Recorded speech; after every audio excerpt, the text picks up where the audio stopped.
வணக்கம் நண்பர்களே, Jagan audio book தமிழுக்கு உங்களை வரவேற்கிறோம். தயவு செய்து ஆதரவு தாருங்கள் மற்றும் சப்ஸ்கிரைப் செய்யுங்கள். மேலும் புதிய கிரைம் த்ரில்லர் மர்ம ஆடியோ புக்குகள் விரைவில் வரவிருக்கின்றன. அதை பெற பெல் ஐகானை கிளிக் செய்யுங்கள், தவறவிடாதீர்கள். இந்த சேனலை பார்த்ததற்கு நன்றி. இதோ பார், இந்த ரெட் செல்லுக்கு வந்த பின்னாடி நீ உண்மையை பேசியாகணும். உண்மையை சொல்லாம நீ வெளியே போக முடியாது. ருக்மிணி சற்றே அழுகை கலந்த குரலில், என்ன ஒன்னும் பண்ணிடாதீங்க மேடம், நான் எல்லா உண்மைகளையும் சொல்லிடுறேன்.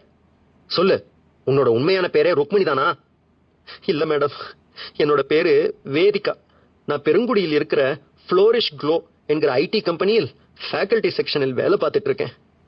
ஒரு ஐடி கம்பெனியில் வேலை பார்க்கிற நீ எதுக்காக ராகவி வீட்டுல ருக்மிணி என்கிற பேர்ல ஒரு வேலைக்காரியா வேலை பார்க்கணும்? அது அது வந்து சொல்லு. ராகவியோட நடவடிக்கைகளை வேவு பார்க்க சொல்லி நான் வேலை பார்க்கிற ஐடி கம்பெனியோட சேர்மன் எனக்கு தனிப்பட்ட முறையில் ஒரு அசைன்மெண்ட் கொடுத்திருந்தார். அதனால்தான் ராகவியோட வீட்டுல வேலைக்காரியா போய் சேர்ந்தேன். ராகவி எப்படி உன்னை வேலைக்கு சேர்த்துக்கிட்டா?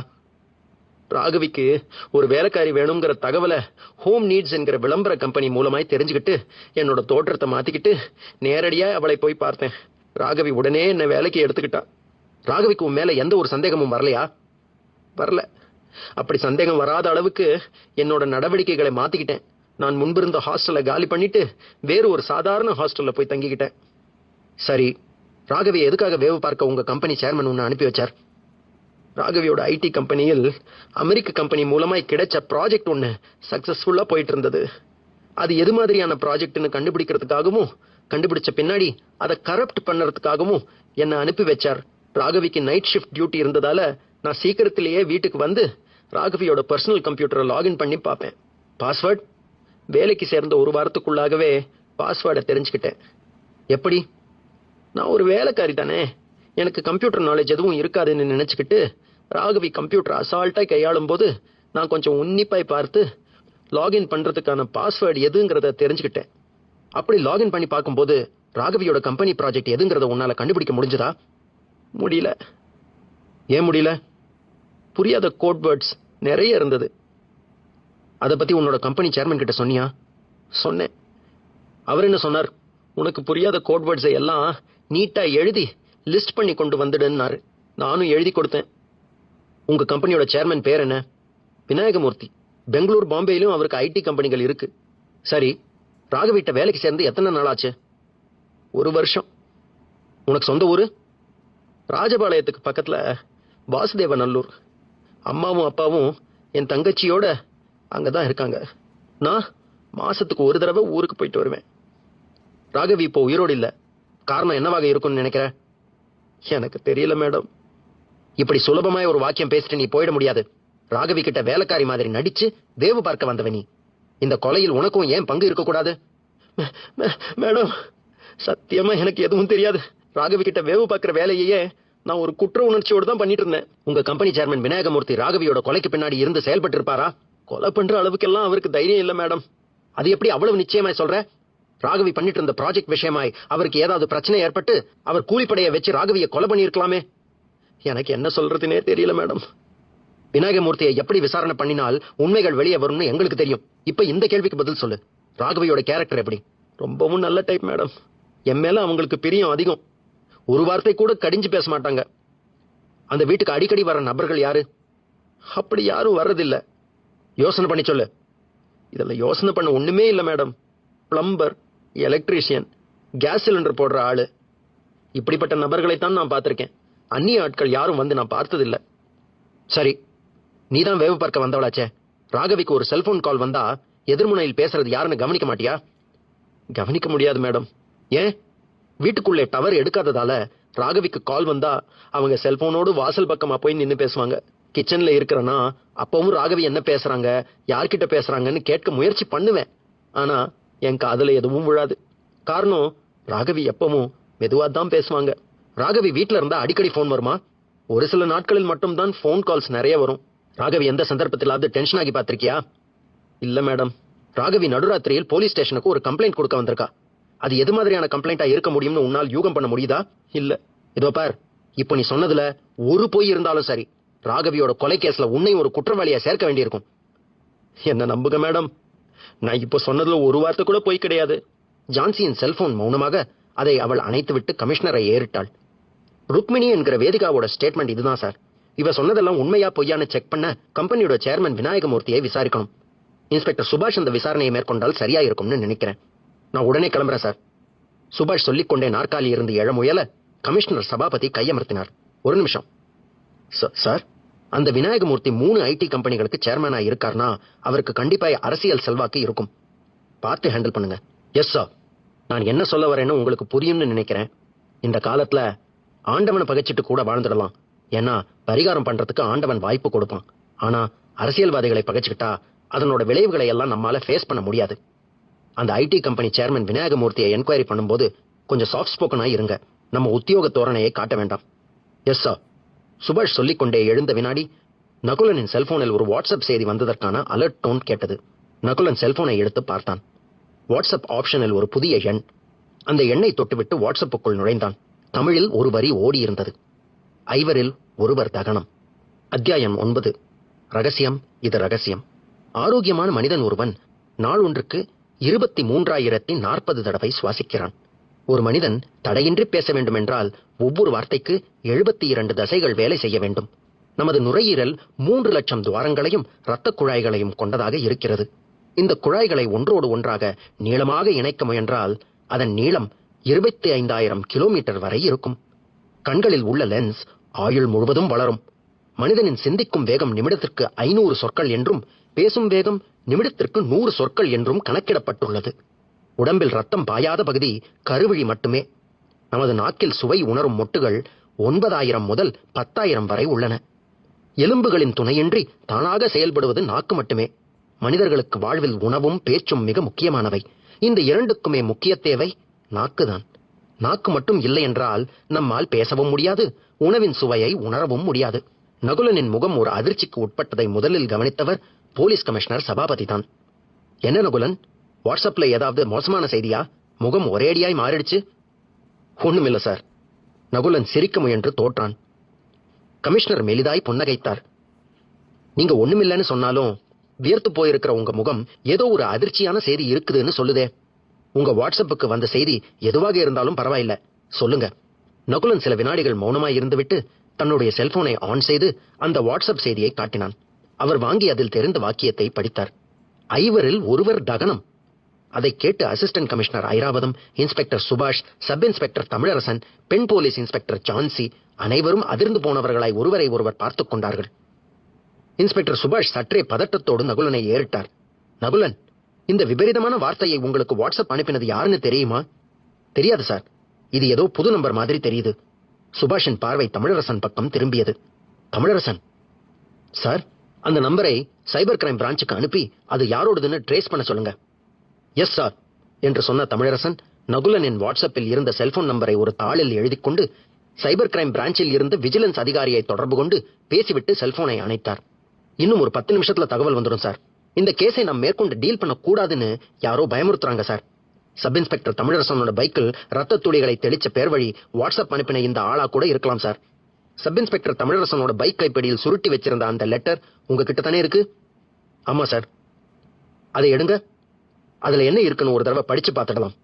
சுபாஷ் தான் பத்திரப்படுத்தி வைத்திருந்த அந்த துண்டு பேப்பரை எடுத்து கமிஷனரிடம் நீட்ட அவர் அதை வாங்கி வாய்விட்டு படித்தார். காவல்துறைக்கு ராகவி முடிந்து போன கணக்கு. சுத்தப்படுத்தப்பட்ட ஒரு குப்பை. அதை மறுபடியும் கிளற வேண்டாம். கிளறினால் மறுபடியும் ரத்த துளிகளை பார்க்க வேண்டியிருக்கும். கமிஷனர் படித்துவிட்டு சுபாஷை ஏறிட்டார். பைக் மேல தெளிக்கப்பட்டிருந்த அந்த ரத்த துளிகளை கலெக்ட் பண்ணி ஃபாரன்சிக்கு கொடுத்தீங்களா? கொடுத்துட்டேன் சார். அவங்க தந்த ஃபர்ஸ்ட் ரிப்போர்ட்டில் பிளட் குரூப் AB நெகட்டிவ்னு தெரிஞ்சிருக்கு சார். தமிழரசனின் செல்போன் குரல் கொடுத்தது. அவர் எடுத்து அழைப்பது யார் என்று பார்த்தார். சைபர் கிரைம் பிரான்ச்சில் இருந்து விஜிலன்ஸ் ஆபீசர் அழைத்துக் கொண்டிருந்தார். தமிழரசனின் இடது காதுக்கு செல்போன் ஏறியது. குரல் கொடுத்தார். ஹலோ மிஸ்டர் தமிழரசன், சொல்லுங்க சார். அந்த வாட்ஸ்அப் நம்பர் யாரோடதுன்னு கண்டுபிடிச்சிட்டோம் சார். யாரோடது? அது வந்து சொல்லுங்கள். Head constable Mahendran, Vizianagaram beat police station. என்ன சொல்றீங்க? ஹெட் கான்ஸ்டபிள் செல் நம்பர் இது இல்லையே. அவரோட செல்போன் நம்பர் எனக்கு தெரியும். அவர் உங்களுக்கு தெரியாம இன்னொரு செல்போன் வச்சிருக்கலாமே. It's okay, I will check. சொன்ன தமிழரசன் தன்னுடைய செல்போனை மௌனமாக்கிவிட்டு சுபாஷிடம் விஷயத்தை சொல்ல அவருடைய முகத்தில் வியப்பலைகள் பரவியது. ஹெட் கான்ஸ்டபிள் மகேந்திரனோட 2 செல்போன் நம்பர்ஸையும் கான்டாக்ட் பண்ணி பாருங்க. உண்மை என்னன்னு தெரிஞ்சிடும். தமிழரசன் முதலில் மகேந்திரனின் புது செல்போன் எண்ணை தொடர்பு கொண்டார். தொடர்பு கொண்ட அடுத்த வினாடியே ரெக்கார்டட் வாய்ஸ் கேட்டது. நீங்கள் தொடர்பு கொண்ட எண் தற்போது உபயோகத்தில் இல்லை. Sir, cellphone not in use வருது. சரி, நமக்கு பழக்கமான அந்த பழைய செல்போன் எண்ணுக்கு ட்ரை பண்ணுங்க. தமிழரசன் அந்த எண்ணுக்கு முயற்சித்தார். அந்த எண்ணிலிருந்தும் ரெக்கார்டட் வாய்ஸ் கேட்டது. நீங்கள் தொடர்பு கொண்ட எண் தற்போது உபயோகத்தில் இல்லை. சார், 2 போனுமே நாட் இன் யூஸ் வருது. சரி, ஸ்டேஷனுக்கு போன் பண்ணி ஹெட் கான்ஸ்டபிள் மகேந்திரன் அங்கே இருக்காரான்னு கேளுங்க. Yes sir. தலையை சேர்த்த தமிழரசன் போலீஸ் ஸ்டேஷனின் லேண்ட்லைன் எண்ணை தொடர்பு கொள்ள மறுமுனையில் சென்ட்ரி கான்ஸ்டபிள் வினோத் கிடைத்தார். வினோத், சார், மகேந்திரன் ஸ்டேஷன்ல இருக்காரா? இல்ல சார். எங்க போயிருக்கார்? இன்னைக்கு அவர் ஆன் டியூட்டி சார். ஒரு ஸ்டாக் விட்னஸை தயார் பண்ண தாம்பரம் வரைக்கும் போயிருக்கார். கான்ஸ்டபிள் செல்வமும் முருகேசனும் ஸ்டேஷன்ல தானே இருக்காங்க? ஆமா சார். அந்த தரமணி திருட்டு கேஸ் சம்பந்தமாய் சார்ஜ் ஷீட் போடுற வேலையில் இருக்காங்க. அவங்களை கூப்பிடட்டுமா சார்? வேண்டாம்.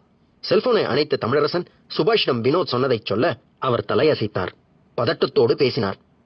நான் மகேந்திரனுக்கு ஸ்டாக் விட்னஸை தயார் பண்ற வேலை எதையும் தரலையே. அதுவும் ஆன் டியூட்டின்னு சொல்லிட்டு எதுக்காக தாம்பரம் போகணும்? எனக்கு புரியலையே. நகுலன் இடைமறித்தான். சார், எனக்கு புரியுது. என்ன? மகேந்திரன் இப்போ உயிரோட இருக்க வாய்ப்பில்லை. எல்லோரும் நகுலனை அதிர்ச்சியாக பார்க்க அவன் தொடர்ந்தான். சார், என்னோட கணிப்புப்படி ஹெட் கான்ஸ்டபிள் மகேந்திரனை யாரோ மிஸ்கைடு பண்ணி தாம்பரத்துக்கு வர சொல்லி இருக்கணும். இவர் தாம்பரத்துக்கு போனதும் அவங்க கையில் மாட்டி இருக்கணும். ராகவி கொலை விஷயமாய் மகேந்திரனுக்கு ஏதாவது உண்மைகள் தெரிஞ்சிருக்கலாம். அந்த உண்மைகள் வெளியே தெரிஞ்சிடக்கூடாது என்கிற காரணத்துக்காக அவரோட உயிருக்கு ஏதாவது ஆபத்து ஏற்பட்டிருக்கலாம். அவர்கிட்ட இருந்த 2 செல்போன்களையும் பறிமுதல் பண்ணி ஒரு செல்போன் மூலமா எனக்கு வாட்ஸ்அப் செய்தியை அனுப்பியிருக்கலாம். செல்போன் ஆக்டிவா இருந்தால் cyber crime branch people global search system மூலமாய் அந்த போன்கள் இருக்கக்கூடிய இடத்தை கண்டுபிடிக்க வாய்ப்பு இருக்கிற காரணத்தால் அதை டெஸ்ட்ராய் பண்ணிருக்கலாம். கமிஷனர் சபாபதி இன்ஸ்பெக்டர் சுபாஷை ஏறிட்டார். நகுலன் சொன்னதை பத்தி நீங்க என்ன நினைக்கிறீங்க சுபாஷ்?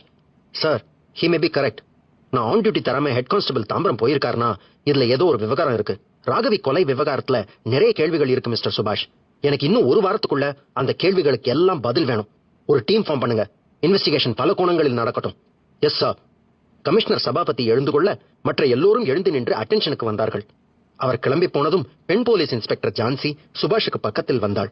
சார், அந்த ருக்மிணி, சாரி, வேதிகா வேலை பார்க்கிற ஃப்ளோரிஷ் க்ளோ ஐடி கம்பெனியோட சேர்மனை ஒரு அதிரடியான விசாரணைக்கு உட்படுத்தினா சில தகவல்கள் கிடைக்க வாய்ப்பு இருக்கு.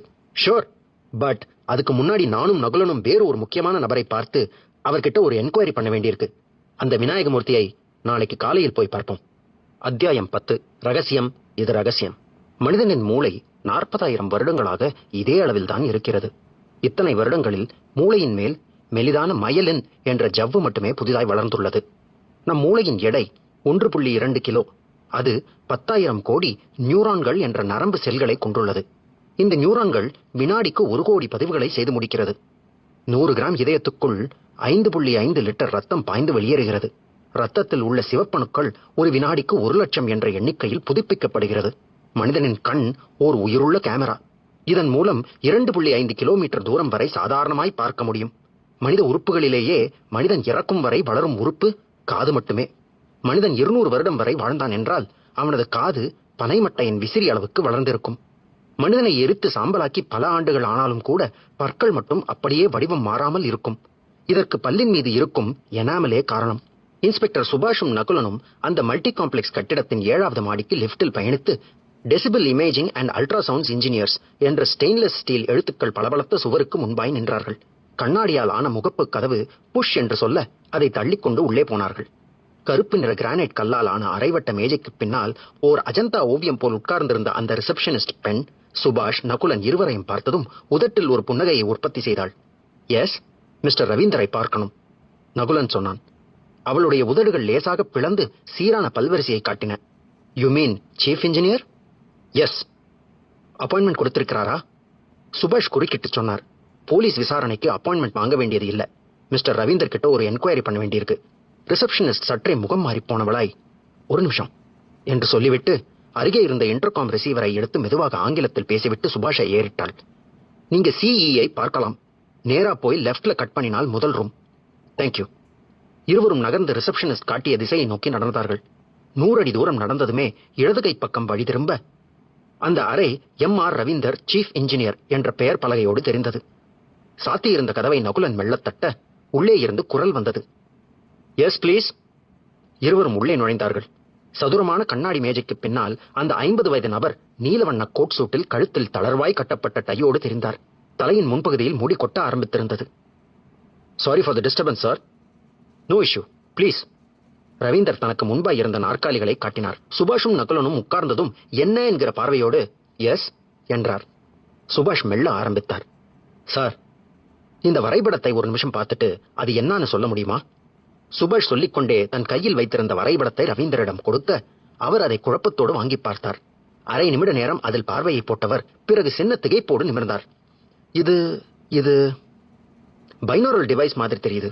இந்த படத்தை வரைஞ்சது யாரு? ஒரு பெண் வரைஞ்சிருக்கலாம். ஆனா அந்த பெண் இப்போ உயிரோடு இல்லை. அவளோட வீட்டை சோதனை போட்ட போது கிடைச்ச வரைபடம் இது. இதை பைனோரல் டிவைஸ்னு சொன்னீங்க. அது எது மாதிரியான டிவைஸ்னு சொல்ல முடியுமா சார்? ரவீந்தர் சில வினாடிகள் யோசனையாய் இருந்து விட்டு சொன்னார். This is an abnormal one. இது ஒரு மியூசிக்கல் இன்ஸ்ட்ருமெண்ட்.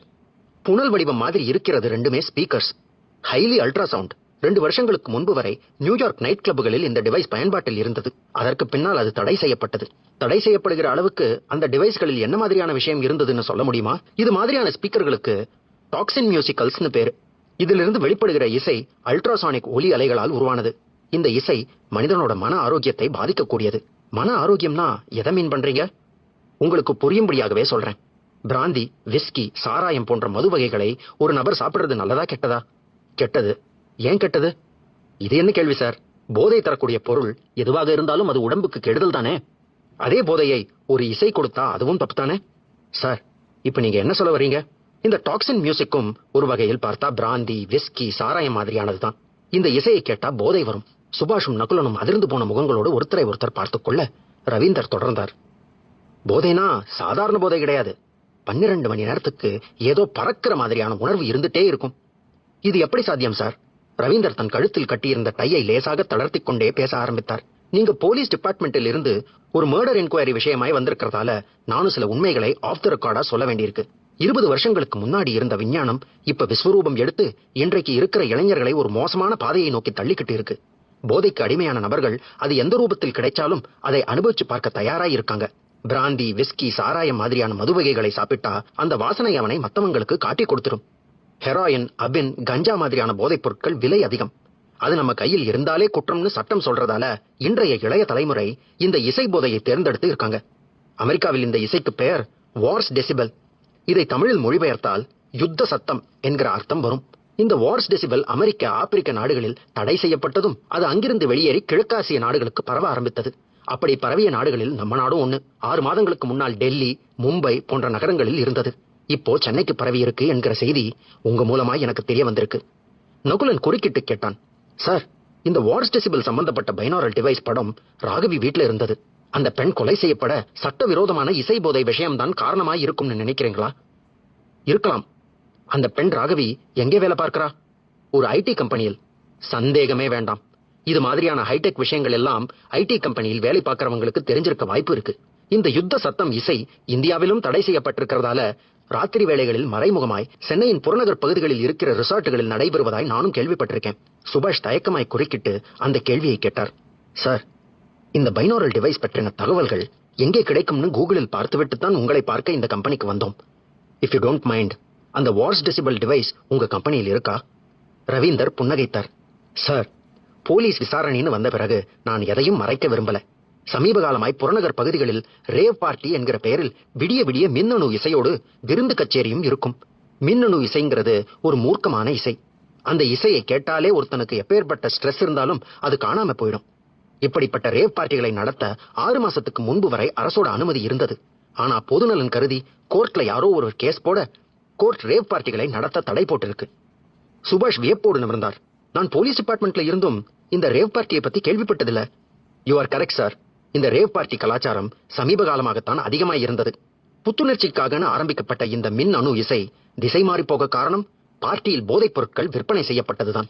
இதோ போன மாசம் வந்த இந்த பேப்பரை பாருங்க, சொன்ன ரவீந்தர் தன்னுடைய மேஜையின் இழுப்பறையை திறந்து ஒரு பழைய செய்தித்தாளை எடுத்து சுபாஷிடம் நீட்டினார். 2ஆம் பக்கம் பாருங்க. சுபாஷ் பேப்பரை சற்றே அவசரத்தோடு வாங்கி 2ஆம் பக்கத்தை பிரித்தார். தாளின் மேற்புறம் அச்சாகி இருந்த தலைப்பு செய்தி பார்வையில் பட்டது. ரேவ் பார்ட்டி, அழிவுப்பாதையில் சென்னை கல்லூரி இளசுகள். ரேவ் பார்ட்டி என்ற பெயரில் மின்னணு இசையோடு இரவு நேர கொண்டாட்டங்கள் சென்னையில் வேகமாக பரவி வருகிறது. ஒதுக்குப்புறமான ஏரியா பண்ணை வீடுகள் ரெடிமேட் சொர்க்கபுரிகளாக மாறிவிட்டன.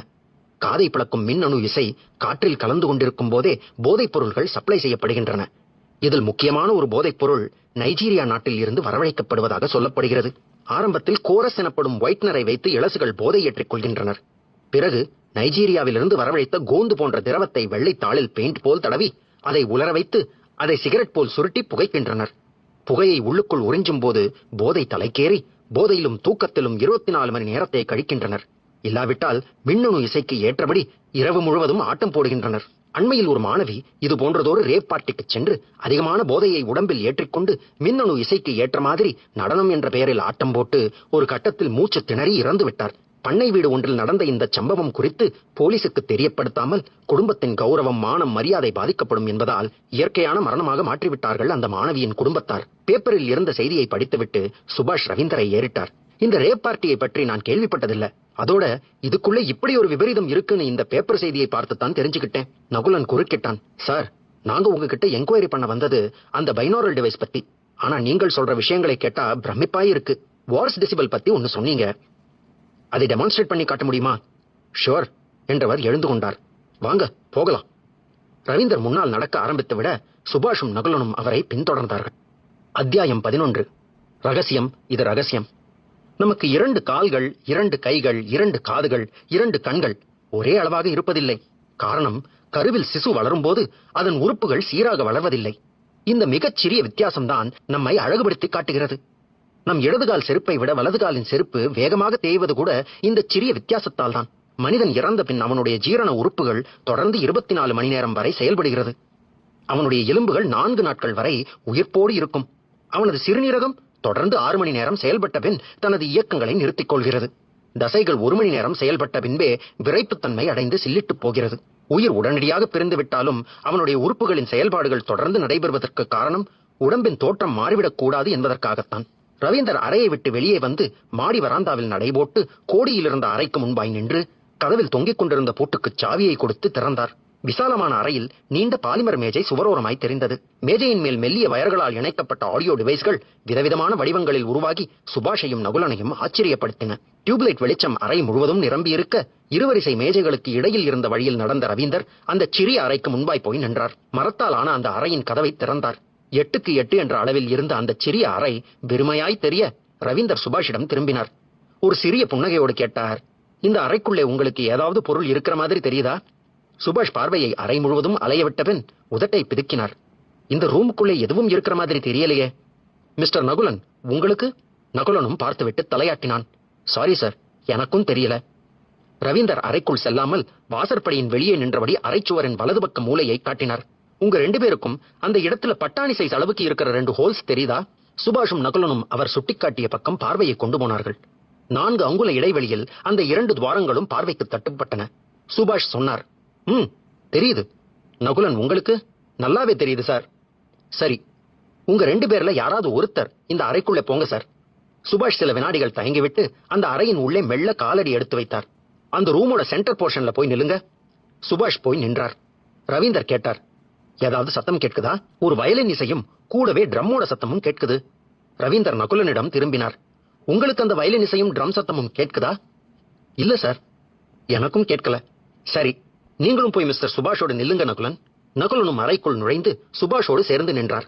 ரவீந்தர் கேட்டார், இப்போ உங்க 2 பேருக்கும் வயலின் இசையும் ட்ரம்மோட சத்தமும் கேட்குதா? கேட்குது சார். ஒரு நிமிஷம் அப்படியே நில்லுங்க. அந்த வயலின் ட்ரம் 2ஓட இசையும் கொஞ்சம் கொஞ்சமாய் டெசிபலை அதிகப்படுத்தும். அடுத்த நிமிஷத்துக்குள்ள உங்களால் தாங்க முடியாத அளவுக்கு அந்த டெசிபல் உச்சஸ்தாயிக்கு போகும். அடுத்த சில வினாடிகளில் அதனோட டெசிபல் குறைந்து உங்களுக்கு தாளாட்டுகிற மாதிரி உணர்வை ஏற்படுத்தும். மறுபடியும் டெசிபல் ஏறும். இந்த ஏற்ற இறக்க டெசிபல்கள் ஆரம்பத்தில் எரிச்சலாய் இருந்தாலும் போக போக மூளையோட நியூரான்களை தன்னுடைய கட்டுப்பாட்டுக்குள் கொண்டு வந்து போதை மாதிரியான ஒரு உணர்வை ஊட்டும். ஒரு 10 நிமிஷம் அங்கேயே நின்று அந்த இசையை கேளுங்க. You can feel a new experience. சுபாஷும் நகுலனும் அந்த அறையின் மையத்தில் அப்படியே அசையாமல் நின்றார்கள். இருவரின் காதுகளுக்குள்ளும் இசை மோதி அவர்களுடைய செவி பறைகளை அதிர வைத்தது. ஒரு 2 நிமிஷ நேரம் நின்றிருப்பார்கள். அதற்கு மேல் அந்த இடத்தில் நிற்க முடியாமல் தத்தளித்து முகங்கள் வியர்த்து போனவர்களாய் அறை நின்றும் வெளிப்பட்டார்கள். மூச்சு வாங்க பேசினார்கள். முடியல சார். ரவீந்தர் மெல்லச் சிரித்தார். நம்மை மாதிரியான நார்மல் பர்சன்களால் இது மாதிரியான சத்தத்தை தாங்க முடியாது. ஆனா ஒரு கட்டத்துக்கு மேல் இந்த இசையின் சத்தம் மூளையின் செயல்பாடுகளை மந்தமாக்கி ஒரு விதமான போதையை உண்டாக்கும். அந்த போதைக்கு அடிமையான நபர்கள் மது வகைகளை நாடி போக மாட்டாங்க. இது எப்படி செயல்படுதுன்னு தெரியலையே. இந்த வாட்ஸ் டெசிபல் டிவைஸை சுவர்க்குள்ளே பதிக்கப்பட்டு அதிலிருந்து வெளிப்படுகிற இசை இந்த அறை முழுவதும் பரவுவதற்காகத்தான் அந்த 2 ஹோல்ஸ். இது ஒரு இல்லீகல் டிவைஸ்னு தெரிஞ்சும் எதற்காக தயார் பண்றீங்க? சாரி சார், 5 வருஷத்துக்கு முந்தி இது ஒரு மெடிக்கல் டிவைஸ் ஆகி இருந்தது.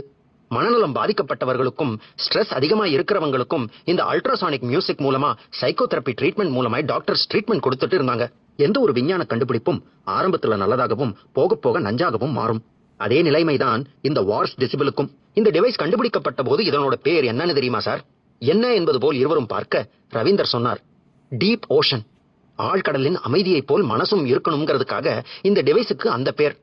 இந்த டிவைஸை ஒரு போதையூட்டும் கருவியாய் மாத்தினவங்க இதுக்கு வெச்ச பேரு வாட்ஸ் டெசிபல். சுபாஷ் சில வினாடிகள் மௌனமாய் இருந்துவிட்டு கேட்டார், சார், எனக்கு இருக்கிற ஒரே சந்தேகம் இதுதான்.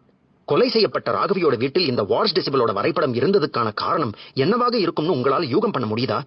ரவீந்தர் சிரித்தார். A big sorry. அதை கண்டுபிடிக்க வேண்டியது உங்க பொறுப்பு. ஓகே சார், நாங்க அதை பாத்துக்கிறோம். சுபாஷும் நகுலனும் கட்டடத்தில் இருந்து வெளிப்பட்டு ரோட்டோரமாய் நின்று இருந்த ஜீப்பை நோக்கி வந்தார்கள். சுபாஷின் செல்போன் முனகியது. எடுத்து பேசினார். ஹலோ சார், நான் கமலகுமார் கண்ட்ரோல் ரூமில் இருந்து பேசுறேன். சொல்லுங்க கமலகுமார். சார், ஹெட் கான்ஸ்டபிள் மகேந்திரன் படப்பைக்கு பக்கத்தில் இருக்கிற ஒரு ஹாஸ்பிட்டலில் அட்மிட் செய்யப்பட்டிருக்கார். ரோட்டோரமாய் மயக்க நிலையில் கிடந்த அவரை யாரோ ஒருத்தர் பார்த்து ஹாஸ்பிட்டல் அட்மிட் பண்ணிட்டு போயிருக்கார். சுபாஷ் பதட்டமானார். மகேந்திரனோட உயிருக்கு எந்த ஆபத்தும் இல்லையே? இல்ல சார், அவர் இப்போ கான்சியஸுக்கு வந்து நார்மல் ஆயிட்டார். வீட்டில் இருந்து ஸ்டேஷனுக்கு வந்துட்டு இருந்த அவரை ஹெல்மெட்டை போட்டுக்கிட்டு முகம் தெரியாதபடி பைக்ல வந்த ஒருத்தன் வழிமறிச்சு ஏதோ ஒரு அட்ரஸ் கேட்டிருக்கான். இவர் யோசிச்சுட்டு இருக்கும் போதே அவர் முகத்துல ஏதோ புகை மாதிரி அவன் ஊதி இருக்கான். மகேந்திரன் மயங்கி விழுந்திருக்கார். அதுக்கப்புறம் என்ன நடந்ததுன்னு அவருக்கு தெரியல. அவர்கிட்ட இருந்த 2 செல்போனும் காணோம். அவரோட 2 செல்போனை வச்சுதான் ஐவரில் ஒருவர் தகனம்னு வாட்ஸ்அப் செய்தி கொடுத்து யாரோ மிரட்டி இருக்காங்க. மகேந்திரன் சுவாசிச்சது விஷப்புகையாகி இருக்கலாம்னு டாக்டர் சந்தேகப்படுறாங்க. மகேந்திரன் இறந்து விட்டதாய் நினைச்சு ரோட்டோரமா அவரை போட்டுட்டு போயிருக்கலாம்னு சீஃப் அனஸ்தீசியன் டாக்டர் சொல்லியிருக்கார். சரி, மகேந்திரன் இப்போ பேசக்கூடிய நிலைமையில் இருக்காரா? நல்லா பேசுறார் சார். அடுத்த 2 மணி நேரத்துக்குள்ள வீட்டுக்கு போயிடலாம்னு டாக்டர் சொன்னார். மகேந்திரனுக்கு இனி பிரச்சனை இல்ல சார். இட்ஸ் ஓகே, இப்பதான் மனசுக்கு நிம்மதியா இருக்கு.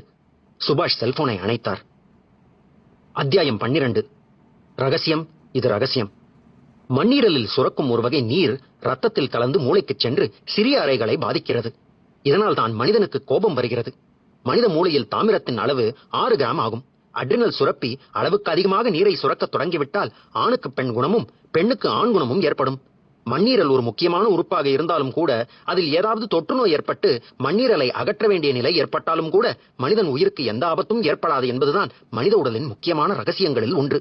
போலீஸ் கமிஷனர் சபாபதி தன் கையில் வைத்திருந்த ஃபைலை கோபத்தோடு மேஜையின் மூலையை நோக்கி தள்ளிவிட்டு இறைந்தார்.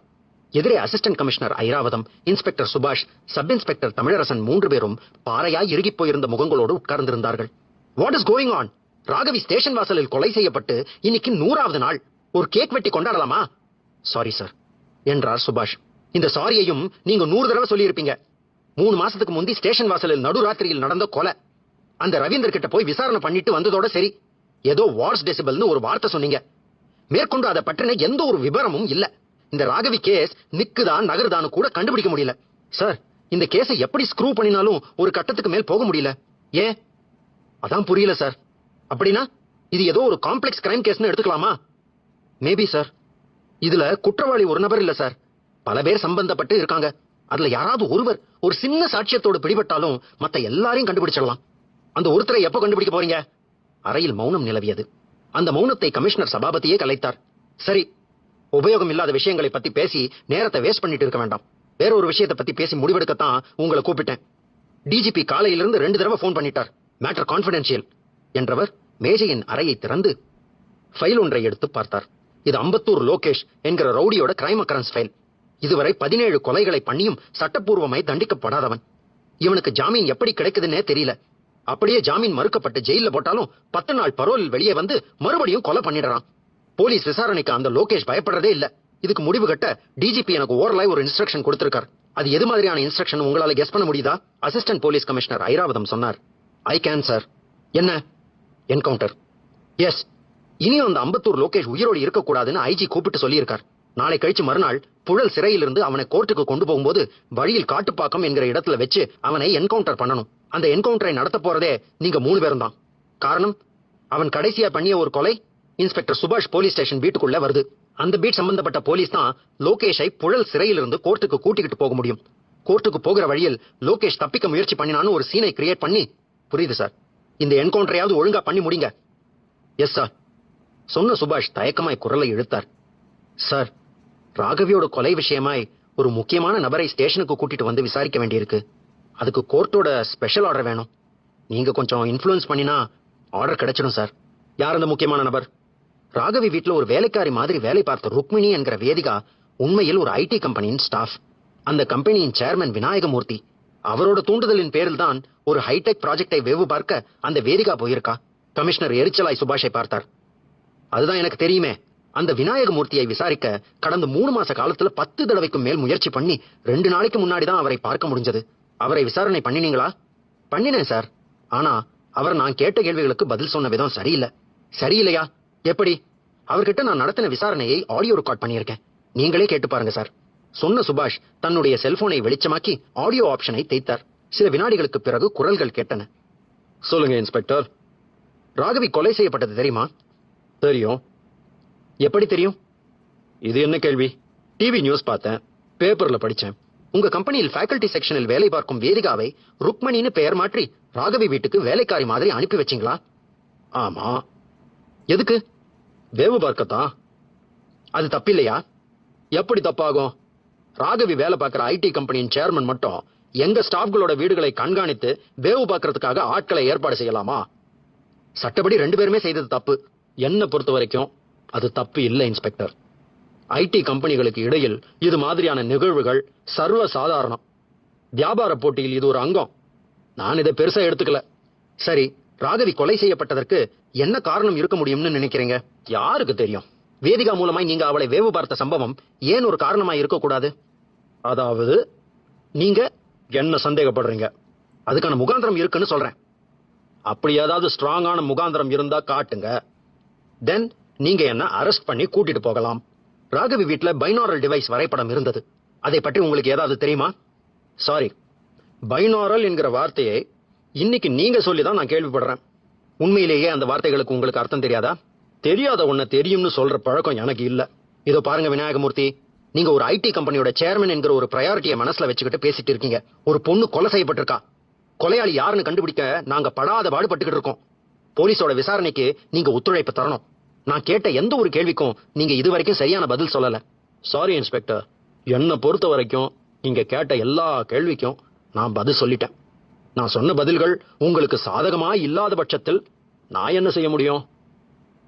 விசாரணை இதோட முடியல. மறுபடியும் நான் வர வேண்டியிருக்கும். வாங்க, எத்தனை தடவை வேணாலும் வாங்க இன்ஸ்பெக்டர்.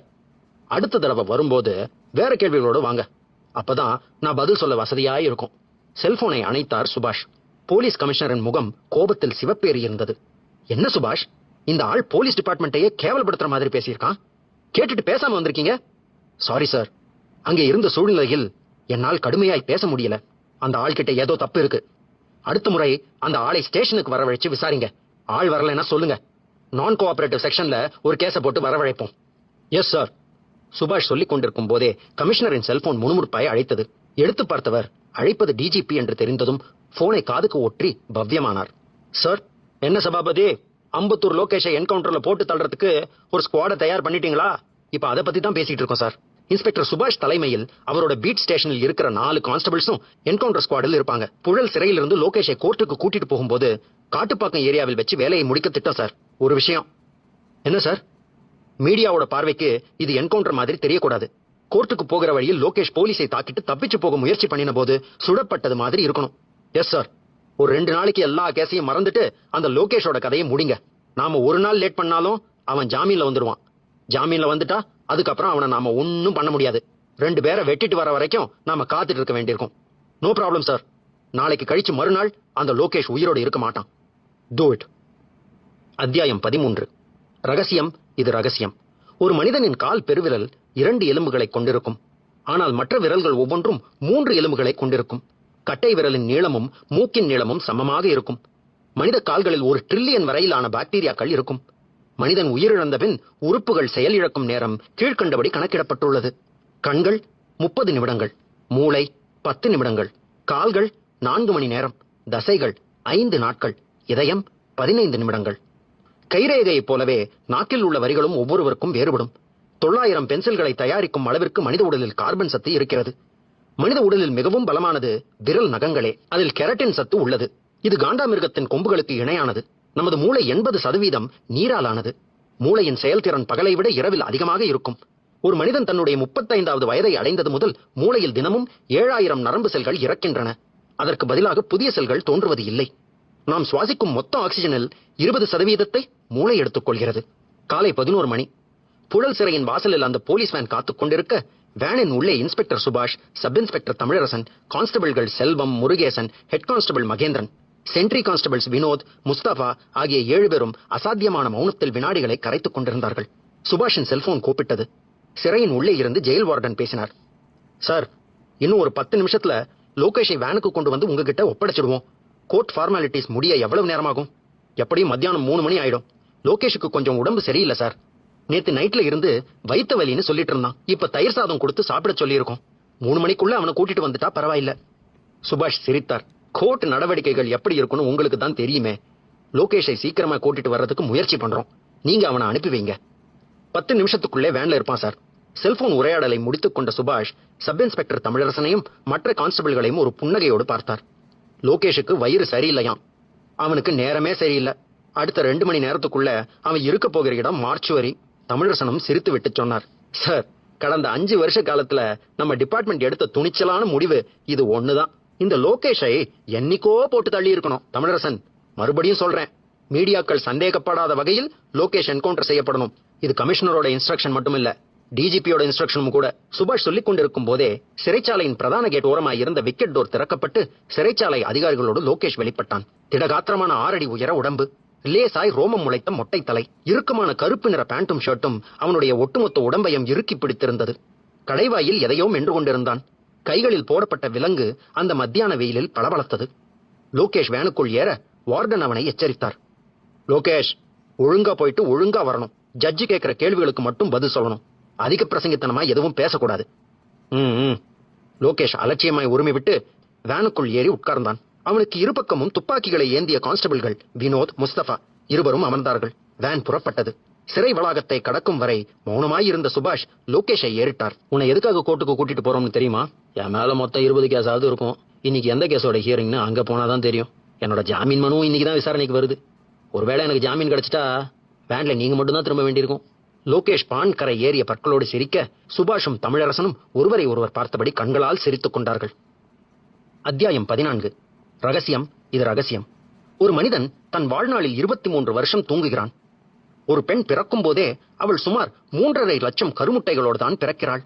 இந்த முட்டைகளை ஒரு டீஸ்பூனில் 10 லட்சம் வரை நிரப்பலாம். பெண்களுக்கு வாழ்நாளில் மாதவிடாய் சுமார் 375 முறை ஏற்படுகிறது. நம் இதயத்தின் எடை 450 கிராம் தான். அவரவர் கைவிரல் 5ஐயும் மூடி பார்த்தால் என்ன அளவு இருக்குமோ அதே அளவுதான் அவரவர் இதயம் இருக்கும். நம் நுரையீரலின் உட்புறம் அமைந்துள்ள ஆல்வியோலி என்னும் சிறிய காற்று அறைகளின் எண்ணிக்கை மட்டும் 30 கோடி ஆகும். நாள் ஒன்றுக்கு நாம் 23,000 தடவை சுவாசிக்கிறோம். நமது நுரையீரல் 3 லட்சம் துவாரங்களையும் இரத்த குழாய்களையும் கொண்டதாக இருக்கிறது. அரை மணி நேர பயணத்திற்கு பிறகு ஜன நடமாட்டம் அறவே அற்ற காட்டுப்பாக்கம் வர சுபாஷ் டிரைவரை பார்த்து குரல் கொடுத்தார். டிரைவர், வேன் அந்த மரத்துக்கு பின்னாடி நிறுத்திக்க. வேன் வேகத்தை குறைத்துக் கொண்டு அந்த பெரிய புளிய மரத்துக்கு பின்னால் போய் நின்று நிசப்தமானது. சுபாஷ் லோகேஷை ஏறிட்டார். இறங்கு. லோகேஷ் திகைத்தான். எதுக்கு சார்? அந்த மர நிழலில் கொஞ்ச நேரம் நின்னு பேசிக்கிட்டு இருப்போம். கோர்ட்டுக்கு போவேனாமா? ஜட்ஜ் 12 மணிக்கு மேல் தான் வருவார். அங்கே போய் புழுக்கத்துல வெயிட் பண்றதை விட இங்கே கொஞ்ச நேரம் இருந்துட்டு போலாம். இறங்கு. லோகேஷ் தயக்கத்தோடு இறங்கினான். சுற்றும் முற்றும் பார்த்து கொண்டே போய் மரத்துக்கு கீழே நின்றான். சுபாஷ் கான்ஸ்டபிள்களிடம் திரும்பினார். செல்வம், முருகேசன், சார், நீங்க 2 பேரும் இப்படி ஓரமாய் வந்து நில்லுங்க. செல்வமும் முருகேசனும் குழப்பத்தோடு வலது பக்க ஓரமாய் போய் நின்றார்கள். சில வினாடிகள் கழித்து சுபாஷின் பார்வை ஹெட் கான்ஸ்டபிள் மகேந்திரன் மீது நிலைத்தது. மெதுவான குரலில் சொன்னார். மகேந்திரன், நீயும் சென்ட்ரி கான்ஸ்டபிள்ஸ் வினோதும் முஸ்தபாவும் அப்படி தள்ளி போய் லோகேஷை பார்த்த மாதிரி நில்லுங்க. துப்பாக்கிகள் வேனிலேயே இருக்கட்டும். சுபாஷ் சொன்னது போலவே 3 பேரும் நின்றார்கள். சுபாஷ், தமிழரசன் என்றார். சார், ஆரம்பிக்கலாமா? Yes sir. சுபாஷ் தன் இடுப்பு பக்கம் கையை கொண்டு போய் தோல் உரைக்குள் இருந்த பிஸ்டலை எடுத்தார். மகேந்திரன், வினோத், முஸ்தபா 3 பேரையும் குறிபார்த்தபடி கேட்டார். உங்க 3 பேர்ல யார் முதல்ல சாக போறீங்க? 3 பேர்களின் விழிகளும் அதிர்ச்சிக்கு உட்பட்டு விரிய, முகங்களில் வியர்வை மினுமினுத்தது. லோகேஷும் வியப்பில் உறைந்து போயிருந்தான். சுபாஷ் குரலை உயர்த்தினார். சொல்லுங்க, உங்க 3 பேர்ல யார் முதல்ல சாக போறீங்க? வியர்த்து வழிந்த ஹெட் கான்ஸ்டபிள் மகேந்திரன் திணறலான குரலில் கேட்டார். சார், எங்களை எதுக்காக கொல்ல போறீங்கன்னு கேட்கிறீங்களா? அதுக்கான காரணத்தை இப்ப நகுலன் சொல்லுவார். சுபாஷ் பேசி முடித்த வினாடி 50 அடி தள்ளி இருந்த ஒரு புதரின் மறைவில் இருந்து நகுலன் வெளிப்பட்டான். மகேந்திரனை ஒரு புன்னகையோடு பார்த்தான். நிதானமான குரலில் சொன்னான், நீங்க 3 பேரும் உண்மையை பேச வேண்டிய நேரம் இது. உண்மையா? என்ன உண்மை? 3 பேரும் ராகவியை எதுக்காக கொலை பண்ணீங்க? என்னது கொலையா? அதுவும் ராகவிய நாங்க கொலை பண்ணோமா? மகேந்திரன் கோபமாய் குரல் எடுத்து கத்திக் கொண்டிருக்கும் போதே சுபாஷின் கையில் இருந்த சைலன்சர் பொருத்தப்பட்ட பிஸ்டல் விஷ்க் என்ற சின்ன சத்தத்துடன் ஒரு தோட்டாவை அனுப்ப அது குறி தவறாமல் வினோத்தின் மார்பில் பாய்ந்து ரத்தத்தை தாறுமாறாய் தெளித்தது. அந்த சென்ட்ரி கான்ஸ்டபிள் வினோத்தின் உடல் சத்தமில்லாமல் சரிந்தது. மற்ற 2 முகங்களும் வெளிர சுபாஷ் பிஸ்டலை உயர்த்தி பிடித்துக் கொண்டு சொன்னார், வினோத்தோட நிலைமை உங்க 2 பேருக்கும் வரக்கூடாதுன்னு நினைச்சா உண்மை வெளியே வரணும். ராகவிய ஸ்டேஷன் வாசல்ல வச்சு கொலை பண்ணது நீங்க 3 பேரும் தானே? இல்லன்னு போய் சொன்னா இந்த பிஸ்டலில் இருக்கிற 2வது தோட்டா உங்க 2 பேர்ல யாராவது ஒருத்தரோட மார்பில பாயும். உண்மையை சொன்னா உயிரோடு ஜெயிலாவது இருக்கலாம். இல்லனா வினோத்தோட கதிதான் உங்களுக்கும். உங்களுக்கு 1 நிமிஷம் அவகாசம். இல்லன்னு போய் சொல்ல போறீங்களா, இல்ல ஆமான்னு உண்மையை ஒத்துக்க போறீங்களா? சுபாஷ் சொல்லிவிட்டு தன் கையில் வைத்திருந்த துப்பாக்கியால் ஹெட் கான்ஸ்டபிள் மகேந்திரனையும் முஸ்தபாவையும் துல்லியமாய் குறிபார்த்தார். அத்தியாயம் 15. ரகசியம். இது ரகசியம். மனித மூக்கினால் 50,000 விதமான வாசனைகளை நுகர முடியும். ஆனால் தூங்கும் போது மூக்கினால் வாசனை பிடிக்க முடியாது. நாம் நடப்பதற்கு 1 அடியை எடுத்து வைக்கும் போது நம் உடலில் இருந்து மொத்தம் 200 தசைகள் செயல்படுகிறது. நமது கண்வழியின் சராசரி எடை 28 கிராம். நாம் தும்மும் போது நமது கண்களை ஒருபோதும் திறக்க முடியாது. நம்மால் ஒரு பொருளை வாசனை பிடிக்காத நிலைமை ஏற்பட்டால் அதற்கு பெயர் அனோஸ்மியா. அதுவே அதிகமான வாசனை பிடிக்கும் சக்தியை ஹைப்பரோஸ்மியா என்று அழைக்கிறார்கள். அசாத்தியமான நிசப்தம். சுபாஷின் கையில் இருந்த துப்பாக்கி தன்னுடைய ஒற்றை கண்ணால் மகேந்திரனையும் முஸ்தபாவையும் பார்த்துக் கொண்டிருக்க அவருடைய பார்வை லோகேஷ் பக்கம் திரும்பியது. இதோ பார் லோகேஷ், நீ இருக்கிற இடத்தை விட்டு 1 அடி கூட அசையக்கூடாது. இங்கே நடக்கிற எல்லாத்தையும் சும்மா வேடிக்கை பார்த்தா மட்டும் போதும். அவன் பயத்தோடு தலையாட்டினான். நகுலன் அந்த 2வரையும் பார்த்து சொல்லிக் கொண்டிருந்தான். ராகவியோட கொலைக்கு நீங்க 3 பேரும் தான் காரணம் என்கிற உண்மையை கண்டுபிடிக்க எனக்கு 3 மாத கால அவகாசம் தேவைப்பட்டது. உங்க 3 பேர் மேலேயும் எனக்கு சந்தேகம் ஏற்பட முதல் காரணம், சம்பவம் நடந்த அன்னைக்கு ராத்திரி போலீஸ் ஸ்டேஷன்ல ஆட்டோ டிரைவர் செபாஸ்டியனை இன்ஸ்பெக்டர் சுபாஷ் விசாரிக்க ஆரம்பிக்கிறதுக்கு முந்தி செபாஸ்டியன் எதையோ விழுங்கிட்டான்னு சொல்லி அவனை கீழே தள்ளி வாய்க்குள்ள விரல விட்டு குடைஞ்சு அந்த பொருளை எடுக்க முயற்சி பண்ணீங்க. அந்த நிகழ்வை போலீஸ் ஸ்டேஷனில் இருந்த எல்லாரும் பார்த்தாங்க. நானும் பார்த்தேன். அவங்க பார்த்த பார்வைக்கும் நான் பார்த்த பார்வைக்கும் ஒரு பெரிய வித்தியாசம் இருந்தது. அந்த வித்தியாசம் என்னன்னு நீங்க சொல்றீங்களா, இல்ல நான் சொல்லட்டுமா? அவர்கள் மௌனம் சாதிக்க நகுலன் தொடர்ந்தான். உண்மையில் உங்க கூட்டாளியான அந்த ஆட்டோ டிரைவர் தான் தற்கொலை பண்ணிக்கிறதுக்காக எதையும் சாப்பிடல. அவன் எங்க எல்லா உண்மைகளையும் இன்ஸ்பெக்டர் கிட்ட சொல்லிடுவானோ என்கிற பயத்துல உங்க கையில் நீங்க வச்சிருந்த சயனைட் மாத்திரையை அவனோட வாய்க்குள்ள போட்டு விரல விட்டு உள்ள திணிச்சிங்க.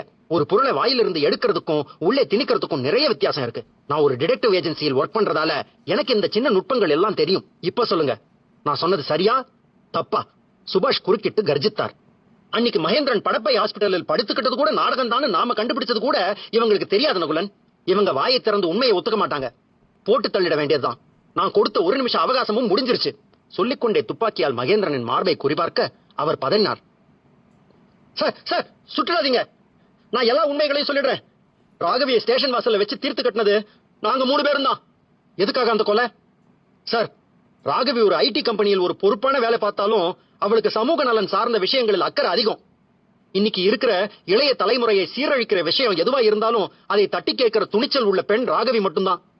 புறநகர் பகுதிகளில் இருக்கிற பண்ணை வீடுகளில் இசை போதை கொண்டாட்டங்கள் நடைபெறுவதாய் முதல்ல கலெக்டர் கிட்ட மனு கொடுத்தது ராகவிதான். கலெக்டருக்கு இருக்கிற எத்தனையோ பிரச்சனைகளில் அவர் இந்த விஷயத்தை பெருசா எடுத்துக்கல. ஆனாலும் ராகவி இந்த பிரச்சனையை விடல. பிரஸ், டிவி, மீடியாக்கள் மூலம் வெளிச்சத்துக்கு கொண்டு வர முயற்சி பண்ணா. சரி, இந்த விஷயத்துல உங்களோட பங்கு என்ன? அது வந்து சார், இனி ஒரு பொய் சொன்னாலும் சரி, சுட்டு தள்ளிட்டு போயிட்டே இருப்பேன். சுபாஷ் சொல்ல மகேந்திரன் பதறினார். வேண்டாம் சார், சொல்லிடுறேன். இந்த இசை போதை கொண்டாட்டங்களை எல்லாம் மும்பையில் இருக்கிற ஒரு ஐடி கம்பெனியோட நிர்வாகம் தான் நடத்திட்டு வருது. அது எந்த ஐடி கம்பெனின்னு சத்தியமா எங்களுக்கு தெரியாது. நம்ம போலீஸ் ஸ்டேஷன் வீட்டுக்கு உட்பட்ட ஏரியாக்களில் இசை போதை கொண்டாட்டங்கள் நடக்கும் போது அதையெல்லாம் கண்டுகொள்ளாமல் இருக்க எங்களுக்கு பெரிய தொகை கொடுத்தாங்க. பெரிய தொகைனா எவ்வளவு? 1 மாசத்துக்கு 10 லட்சம். அந்த பணத்தை நீங்க 3 பேரும் பங்கு போட்டுக்குவீங்க. ஆமா சார். உங்க கைக்கு பணம் எப்படி வரும்? ஒவ்வொரு மாசமும் 5ஆம் தேதி ஒரு குறிப்பிட்ட இடத்துல உள்ள ஒரு மரப்பொந்துக்குள்ள ஒரு பிளாஸ்டிக் பையில் போட்டு கட்டி வச்சிருவாங்க. நாங்க போய் எடுத்துக்குவோம். போன் பண்ணி தகவல் கொடுப்பாங்களா? ஆமா, ஒவ்வொரு மாசமும் ஒவ்வொரு ஏரியாவில் இருக்கிற ஒரு மரப்பொந்துக்குள்ள பணத்தை வச்சுட்டு எனக்கு போன் பண்ணி சொல்லுவாங்க. ராகவிய தீர்த்து கட்ட சொன்னதும் அவங்கதானா? ஆமா, அதுக்கு தனியா 25 லட்சம் கொடுத்தாங்க. அந்த ஐடி நிர்வாக அமைப்பு எதுன்னு உங்க 2 பேருக்கும் தெரியாது? தெரியாது சார். எதிர்கால இளைய தலைமுறையின் நலன் சார்ந்த விஷயத்திற்காக ஒரு பெண் போராடி இருக்கா. அந்த பொண்ணுக்கு உதவி செய்யாம அவளை பொசுக்கி இருக்கீங்க. அதுவும் காக்கி யூனிஃபார்ம் போட்டுக்கிட்டு. உங்களுக்கு எல்லாம் இதேன்னு ஒண்ணு இருக்கா இல்லையா? மகேந்திரனின் குரல் அழுகையில் உடைந்தது. தப்புதான் சார். தப்புதான் எப்ப தெரியுது? இப்ப மாட்டிக்கிட்ட பின்னாடிதான் இல்லையா மகேந்திரன்? நகுலன் இடைமறித்து சொன்னான். ராகவியோட கொலை சம்பவத்தில் போலீஸ் டிபார்ட்மெண்ட் எந்த விசாரணையையும் மேற்கொண்டு செய்யாமல் மெத்தனமாய் இருந்ததற்கு காரணம் உங்க 3 பேரோட செயல்பாடுகளை கவனிக்கத்தான். உங்களுடைய மறைமுகமான மிரட்டல்களுக்கெல்லாம் பயந்த மாதிரி காட்டிக்கிட்டோம். உங்களை எப்படி கார்னர் பண்ணினா உண்மைகள் வெளியே வரும்னு யோசிச்சோம். அதற்கான ஒரு சந்தர்ப்பத்திற்காகவும் காத்திருந்தோம். லோகேஷ் மூலமா இன்னைக்கு அந்த சந்தர்ப்பம் வாய்ச்சது. அதுவரைக்கும் ஒன்றும் பேசாமல் வெளிரி போன முகத்தோடு நின்றிருந்த முஸ்தபா மண்டியிட்டு உட்கார்ந்து உடைந்த குரலில் பேச ஆரம்பித்தான். நான் ஆரம்பத்தில் இருந்தே மகேந்திரன் கிட்ட நாம தப்பான வழியில் போயிட்டு இருக்கோம் வேண்டான்னு சொன்னேன். அவர் கேட்கல. அதை என்கிட்ட வந்து சொல்லிருக்கலாம் இல்லையா? மகேந்திரன் என்ன ஏதாவது பண்ணிடுவாரோன்னு பயமா இருந்தது சார். சரி, ராகவியோட போஸ்ட்மார்ட்டம் ரிப்போர்ட்ல அந்த பொண்ணு 2 மாசம் கர்ப்பமா இருந்ததாய் குறிப்பிட்ட செய்தி உங்களோட கைங்கரியம் தானே? ஆமா சார்.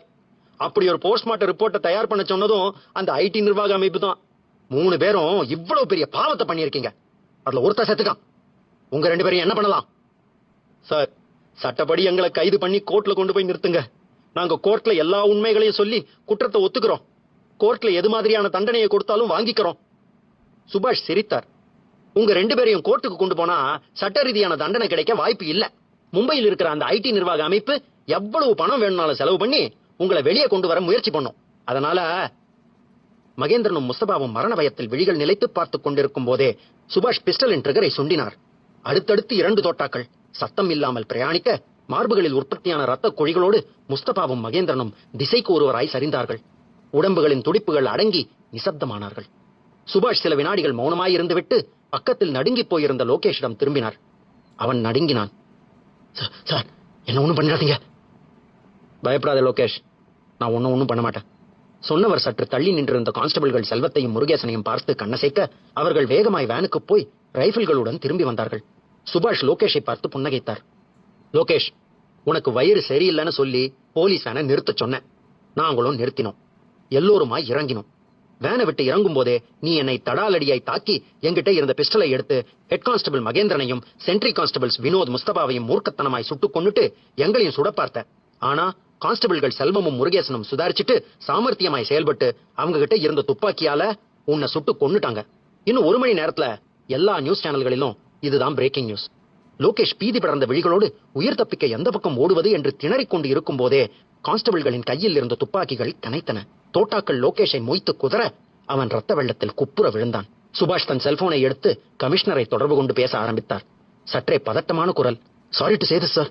லோகேஷை கோர்ட்டுக்கு கொண்டு போகும்போது ஒரு எதிர்பாராத சம்பவம் நடந்துடுச்சு. லோகேஷுக்கு வயிறு சரியில்லாத காரணத்தால வேனை ஒதுக்குப்புறமாய் நிறுத்த சொன்னான். வேனை நிறுத்தணும். ஆனா அவன் என் இடுப்பில் இருந்த பிஸ்டலை எதிர்பாராத ஒரு வினாடியில் உருவி மனப்பாடம் செய்து வைத்திருந்ததை அப்படியே வார்த்தை தவறாமல் பேசிவிட்டு செல்போனை அணைத்தார். நகுலனை ஒரு சிரிப்போடு பார்த்தார். எல்லாம் முடிஞ்சது நகுலன். இன்னும் முடியல சார். என்ன சொல்றீங்க? இசைபோதை குற்றவாளிகளான மும்பையில் இருக்கிற அந்த ஐடி நிர்வாக அமைப்பு எதுன்னு கண்டுபிடிக்கணும் சார். இனி உங்களுக்கும் எனக்கும் அடுத்த வேலை அதுதான். வாங்க, மார்ச்சுவரி வேன் வர வரைக்கும் வேன்ல உட்கார்ந்து பேசுவோம். எதுவுமே நடக்காதது போல் இருவரும் வேனை நோக்கி மெதுவாய் நடக்க ஆரம்பித்தார்கள்.